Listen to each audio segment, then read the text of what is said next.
During the pandemic, or the remote work era as I call it, many employers and hiring managers were left eating big slices of humble pie because they thought that they could just give whatever kind of offer to candidates and they would just take it. And that resulted in many times their first candidate, they either had to pay more than they actually wanted, or more than likely that first candidate, that dream candidate they wanted to bring into the fold, took another offer elsewhere. Because if you were a well-seasoned employee and you had a good head on your shoulders and you can get through an interview without tensing up or acting too sweaty and nervous, you probably had 2 to 3 job offers during that whole span, anytime you basically wanted to. And it was a remote job. But now in 2025, and for many folks, 2024 and 2023, they've noticed that the shoe is really on the other foot. So employers and hiring managers were really PO'd about having to deal with things that they've labeled such as quiet quitting, which really, when you break it down, is essentially doing your job, doing what you were paid for, which I think seems appropriate. There is an agreed upon price that you will accept, and there's a basic job description that you should really adhere to. This is the basic work that you should be doing. So quiet quitting really shouldn't be a thing, because if you're doing your job, then that's fine. But they label it as a bad thing. You're doing your job. You're doing what we pay you for and nothing else. Well, I mean, if I'm not going to get a raise, if I'm not going to get promoted, I mean, really, what's the point? It shouldn't be looked down upon. It shouldn't be frowned upon to do your job, do it well, and don't do anything else. Because really, what is the point? Whether it's during the remote era or 10 years ago or 5 years in the future, it really doesn't make sense to do more than what you're paid for. But then companies are like, oh, well, there's, other duties as assigned, and there's an asterisk, and there's a footnote, and there's a PS, there's all these other things we want you to do. But it's not going to get you promoted. It's not going to get you more than a merit increase, which is really not a cost of living increase. It really doesn't keep up with that. So I don't really see the point of all that. But employers were not very happy, and hiring managers were not very happy with the fact that people were just doing their job and nothing more, and the fact that everyone wasn't begging and pleading to join their corporation. But unfortunately for the job seeker, times have changed. Now employers are playing games, and that's not just an expression, they're literally playing games, or at least getting you to play games, because there's puzzles and quizzes and riddles. You got to talk to AI recruiters and do one-way interviews and take personality assessments and all this other kind of nonsense to even get to a person, to even get to a face-to-face or at least a video call where you can look another human being in their eyes, or at least through the screen, because now the employers, now the hiring managers, they have all the power. And some of that power is going to some of these hiring managers' heads. And it's resulting in hiring managers really acting quite power drunk. And we have a couple of stories today. It's more like a viewer mail kind of episode, which I'm pretty excited about. Our first example here comes from one of you, and you say, at the start of the year, I tried to get a job at Subway and at Crystal's. And at the Subway, the manager, number 1, couldn't read, and number 2 was certain kind of harassing the male employees. She had, while the manager of Crystal's was power drunk and refused to turn on the air conditioning because she felt like the restaurant belonged to her while she was on the clock. Both of these places wouldn't hire anybody who they didn't have a connection to personally. And thus, if they didn't know you, it was no dice. On the bright side, the Subway has since shut down permanently, and the Crystals was found to have a rat and mold problem, so there's that. By the way, the pay for my state for these types of places is about $7 to $11 per hour, with a possibility of tips depending on what job you have. So we've done episodes of people just telling others, people from their ivory tower who have great, amazing jobs. Their jobs aren't going anywhere. They've had these jobs for 10, 15, 20 years. Haven't had to get a new job, haven't had a look. of just work at McDonald's, just work at Walmart. We've made these videos. We've had people actually go in and try to get a job at McDonald's. And what happened with that?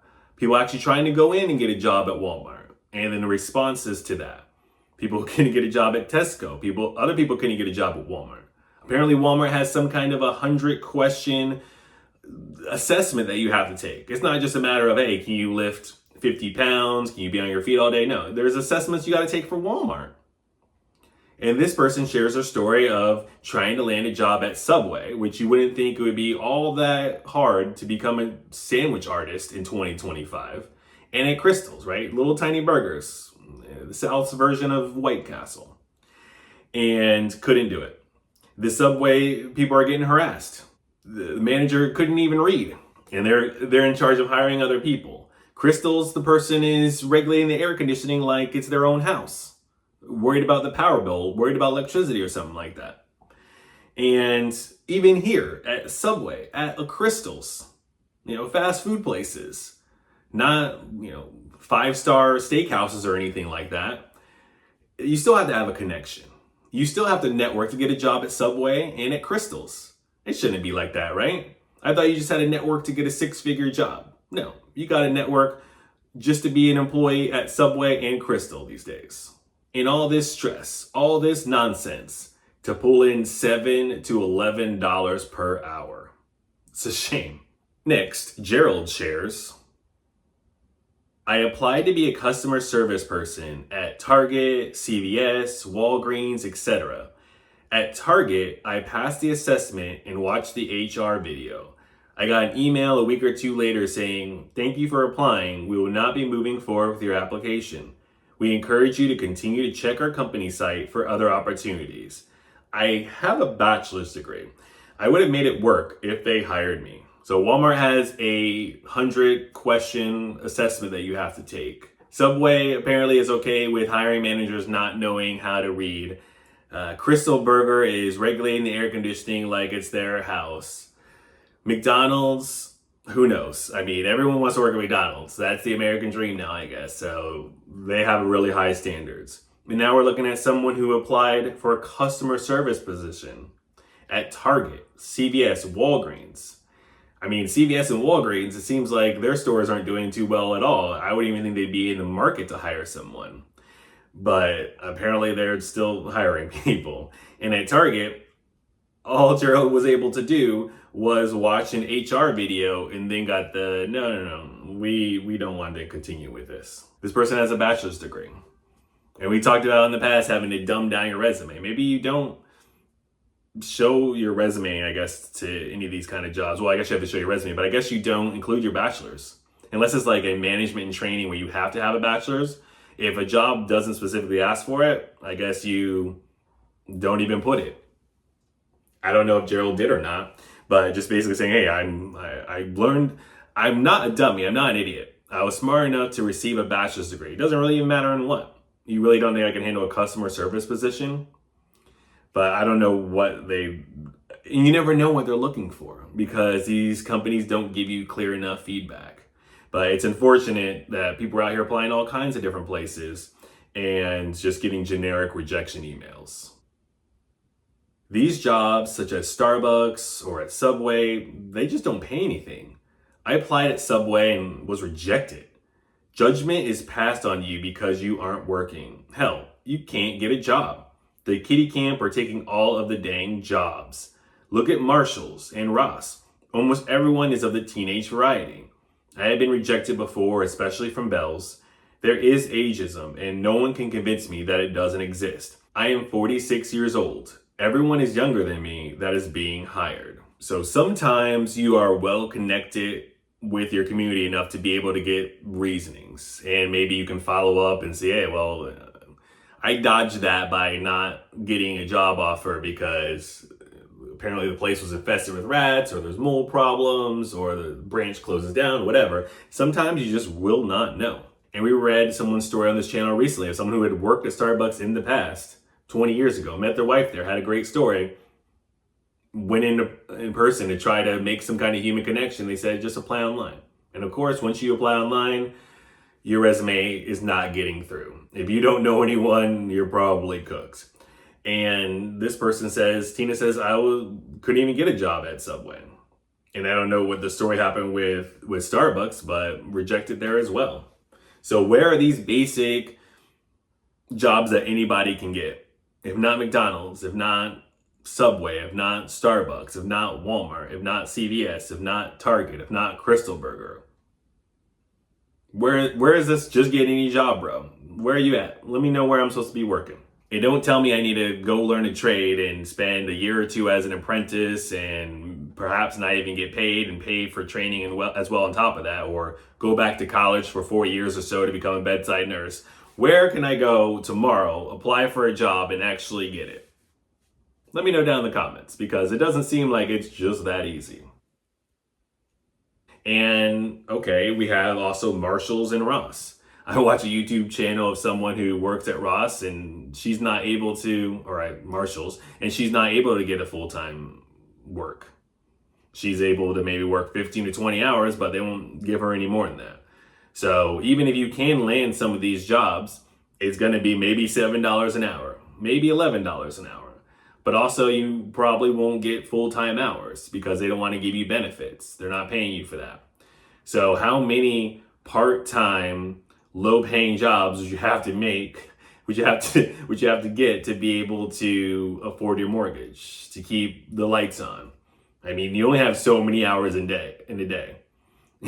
I mean, what are you really supposed to do? You can't work 7 to 8 part-time jobs. You just can't. So at some point, you have to be able to get a job to pay the bills, to be able to pay to afford to live in the city that you have to live in, to be able to commute in person every day. You know, remote jobs are no longer on the table, and you have to commute into work every day. At some point, you got to get paid enough to live in that dang city. And it was the remote work era where you could just quietly quit, apparently, and you could just work from anywhere. Okay, that's fine. You can go move to the country, move way out to the suburbs, be 2 hours out of the city and actually have affordable rent. But if you got to go and work back in the city again to afford a job, how are you going to survive living close to downtown making $7 an hour part-time? And ageism is no longer just a gray-haired thing, right? Oh, I'm 60 years old, I'm 70 years old, I can't get a job. No. It's happening in people's 50s. It's happening to people in their 40s. So if you're out here competing with high schoolers and college students, and maybe they'll throw out a sympathy job to a senior citizen here and there, but there's so much competition, and even if you do land a job, it's probably not going to be enough for you.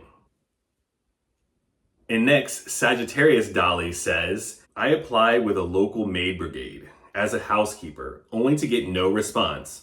What makes these people think that these jobs are incredibly plentiful and easy to get? And that's a wonderful question. You can't get a job at a fast food establishment. You can't get a job at a pharmacy, not even as not as a pharmacist, just as a customer service person. You can't get a job in retail like Walmart or Target, and you can't even clean houses or buildings or whatever maid brigade cleans. So where are these jobs? Where are the jobs? Let me know down in the comments below. And if you have some extra time, YouTube thinks you'll get a lot of value out of the video on screen now. And until next time, remember, times are tough, but so are you. Talk to you later.